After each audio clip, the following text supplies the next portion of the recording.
mavzuyimiz $20,000 yuqori cheklar qanaqa yopiladi? Kimnidir yoniga strechida birga borib o'rganmaganman bu narsani. Sotuv uchrashuviga kirishdan oldin sotmasligiga tayyor bo'lib kiring. O'zingizni pozitsiyangizni saqlashingiz eng muhim narsa bo'ladi. Har doim mijoz o'zini og'rig'iga, muammosiga yechim olishga harakat qiladi. Bir oyda 15 ta post qilib beraman, 20 ta post qilib beraman, targ'ib yoqib beraman. Yo'q, bu narsa qiziqmas. Agar birorta bir loyihani qilgan bo'lsangiz, xuddi shunga o'xshaydigan keys sifatida ochib bering. Mijoz ertaga nimaga sotuv qilmading degan savolni berib qolmasin. Telegram kanalimda juda ham ko'p post yozib turaman, chunki post yozish juda ham oson. Ko'p narsa talab qilmaydi.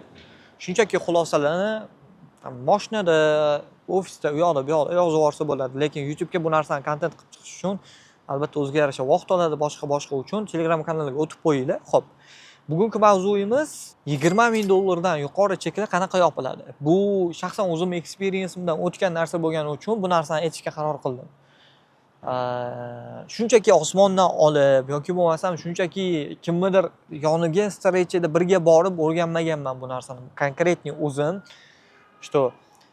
sotganman bunaqa cheklarda va bundan kattaroq cheklarda.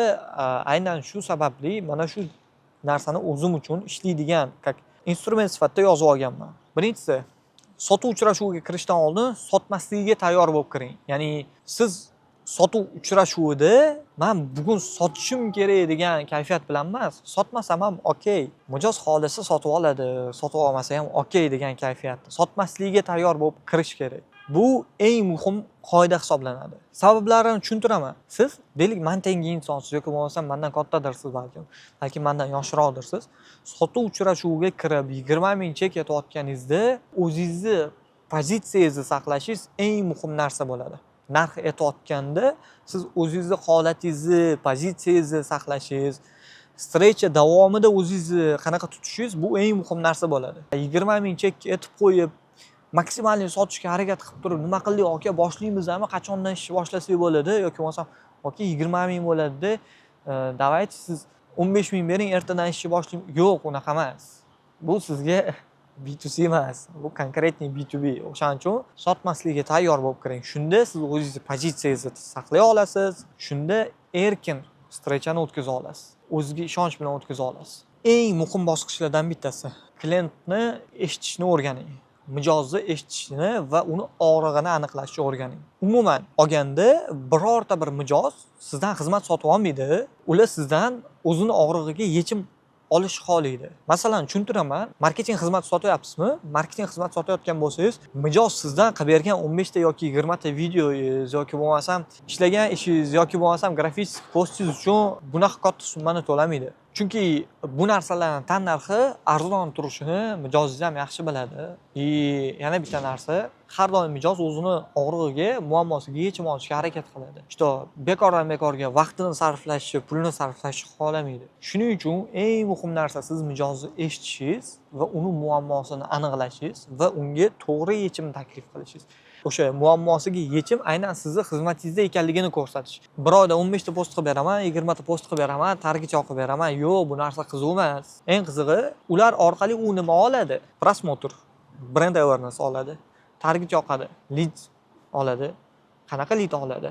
MQL, Marketing Qualified Lead. Ya'ni sizga kriteriyalarni yozamiz, o'sha asosda men lead olib kelib beraman. Buni varonkasi mana bunaqa ko'rinishda bo'ladi. 3-4 ta varonkani testlayman deb turib, bu leadlar orqali siz operatorlaringiz ishlash tezligi yaxshilashadi. Sababi informatsiyaga ega bo'lib keladi. Buning natijasida sotuv siklingiz qisqaradi, sotuv oshishiga xizmat ko'rsatadi, customer acquisition cost kamayadi. Ya'ni muammolarni aniqlab o'sha muammolarga yechim taklif qilish kerak. Aynan siz uni muammosini qaysi joyiga yechim bo'la olasiz. O'sha narsani tushuntirib berish kerak qisqa qilib aytganda.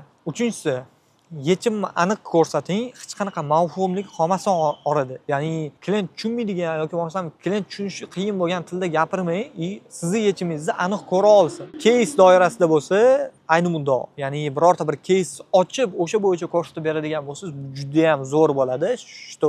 Siz bu narsani qila olishingizga social proof bo'lib xizmat qilib beradi. Ya'ni uni muammosiga beradigan yechimingiz, sizda oldin ishlagan degan narsani isbotlab beradigan qo'shimcha bitta trigger sifatida xizmat qiladi. Qanaqa bo'ladi? Agar birorta bir loyihani qilgan bo'lsangiz, xuddi shunga o'xshaydigan case sifatida ochib bering. Men bu loyihaga deylik performance marketing решениясini ko'rsatganmiz, kastev qilganmiz, etaplanib, prezentatsiya qilib turib, case tahlilini qilib ko'rsatib berganingiz yaxshi. Performance marketing qilganmiz, kastev qilganmiz, produkt analiz qilganmiz, xullas to'rpini qilganmiz, SWOT qilganmiz-da, shundan keyin biz offerlar ishlab chiqqanmiz, offerlar asosida kreativlar olganmiz yoki bo'lmasam kreativlar yozganmiz, qayerdadir kontekstni reklama qilganmiz, qayerdadir target yoqqanmiz, Instagramda u yoqda bu yoqda. Har bitta varonkani ochib, misol uchun men bu varonkada menimcha lead tushgan, menimcha sotuv bo'lgan. Bu varonkada buncha lead tushgan, buncha sotuv bo'lgan. Men bitta marketing qualified leadlarim menimcha, bu varonkada menimcha. Endi sotuv otdeli bilan doimiy kontaktda bo'lib ishlayman, lekin sotuvda men 100% o'tirmayman, sotuv men qilmayman. Va har bitta detaligacha gaplashing. Mijoz ertaga nimaga sotuv qilmading degan savolni berib qolmasin. Shunaqa keysda ham bo'lib turadi. Ya'ni biz lidiga yaratsa qilib beramiz, mana shunaqa, mana bunaqa sifatli mijozlar olib kelib beramiz deysizda, olib kelib berasiz. Lekin umuman sotmagan bo'ladi-da, bir ona ham sotmagan bo'ladi. Sabab prosta telefon qilmagan bo'lishi mumkin lidlarga. Oddiygina holat. O'shaning uchun hech qanaqa o'rtada mavhumlik qolmasin, yechimingizni aniq ko'rsating, qanaqadir strategiya bilan boring, ko'rsatib bering strategiyada. Mijozga narxi ikkinchi uchrashuvda ayting, lekin birinchi uchrashuvda narxingiz primerno qanchadan boshlanishini aytib ogohlantirib, filtratsiya qilib oling. Bu narsani men o'qib tushuntirib berishga harakat qilaman. Ikkinchi uchrashuvda narx berayotgan vaqtingizda ham aniq kommersiy предложение bo'lsin, KP bo'lsin, smeta bo'lsin, smeta ichida hamma narsa detalli yozilsin. Misol uchun, nechta syomka qilasiz yoki bo'lmasam nechta dasturchi sizda ishlaydi, necha soat ishlaydi, qaysi modullarni razработка qiladi, necha marta feedback kelsa qaytib to'g'rilab beradi, necha marta bug fixing bo'ladi yoki bo'lmasam videoda feedback keladigan bo'lsa, muzikasida yoki bo'lmasam boshqa narsasida, umuman klient aralashish kerak bo'lmagan joylarda feedback keladigan bo'lsa, nima bo'ladi, qanaqa bo'ladi, detalli mana shu etaplargacha yozing do'g'ri va smetada har bittasida narxini ko'rsating, ochiq o'yin qiling. Shunda mijoz siz bilan maza qilib ishlaydi. Bitta video narxi primerda $100 atrofida sizga chiqib keladi yoki bo'lmasam $200 atrofida chiqib keladi. Mana shunaqa qilib smeta tuzib bering. Bu albatta ikkinchi uchrashuvda beriladigan kommersiya, lekin birinchi uchrashuvda birinchi mijoz bilan ko'rishdingiz, o'zingizni prezentatsiya qildingiz, kimsiz, nimasiz, osmondan tushib qolmagansiz, o'sha narsani ko'rsatganingizdan keyin mijozni filtrdan o'tkazishingiz kerak. Odatda bu narsani kolda filtrdan o'tkazsa ham bo'ladi, lekin uchrashuvda ham yana bitta filtrlasangiz bu yaxshiroq bo'ladi. Ofisingizga chaqirdingiz, keldi yoki bo'lmasam neytral zonaga chaqirdingiz, mijoz keldi, kelgandan keyin gaplashdingiz, gaplashgan paytda strechani yakunida, birinchi strechani yakunida o'zi necha puldan boshlanadi, sizdan narxingiz deb so'raydi mijoz. O'sha paytda aytishingiz kerak bo'ladi, bizning narximiz mana bunchadan primerno boshlanadi. Strechani boshida yoki bo'lmasam teng o'rtasida aytmang bu narsani. So'ragan paytda ham o'sha eng oxiriga olib qo'ying. Narximiz primerno mana shunchadan boshlanadi. Bu narsaga tayyormisizlar? Agar tayyor bo'lsanglar, men bu narsa uchun o'tirib, smeta tuzaman, kommersiy qilaman. Agar tayyor bo'lmasanglar, o'zimizni vaqtimizni o'g'irlamaylik. Siz ham, men ham o'zimizni vaqtimizni o'g'irlamaylik. Va bu yerda ham o'zingizni pozitsiyangizni saqlashingiz juda ham muhim. Okay, xizmatimiz o'zi 10 mingdan boshlanadi yo 20 mingdan boshlanadi.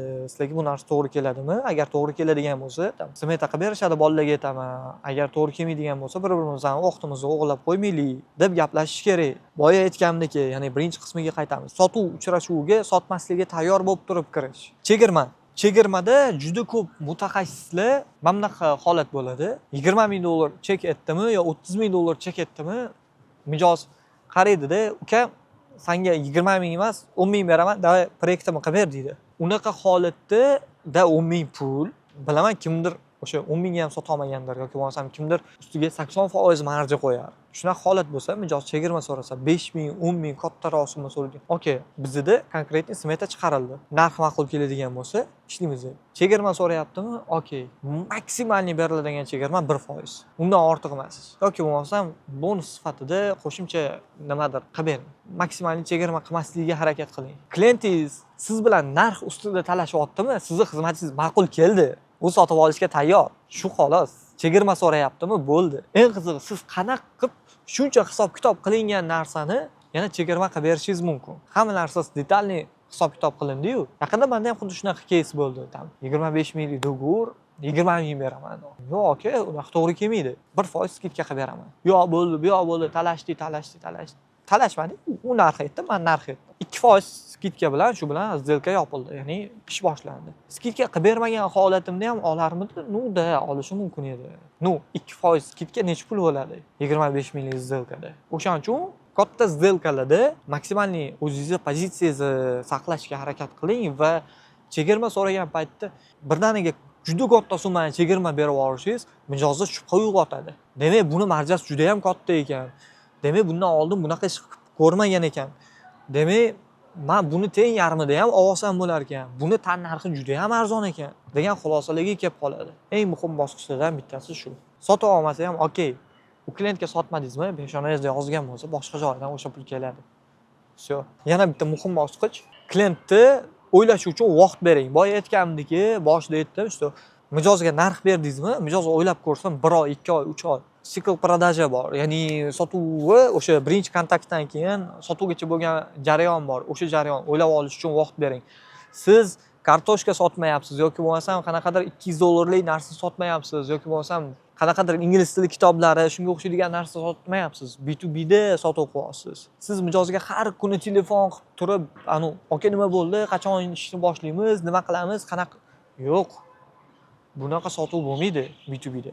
Telefon qilasiz, mijozga o'ylab ko'rish uchun deadline qo'yib berasiz. Deylik, bir haftada vaqtini aytaman. O'zi bir hafta ham o'ylamaydi bunaqa kommersiya olgan klientlar. 2 kun ichida, 1 kun ichida yoki bo'lmasa o'sha kun ichida hal bo'ladi. Deylik, bir hafta yoki bo'lmasa 3 kun o'ylab ko'raman dedi. Okey, o'ylashiga vaqt bering. Aytgan vaqtida telefon qiling. Telefon qilingda, assalomu alaykum. O'ylab ko'rdingizmi? Ha, o'ylab ko'rdim.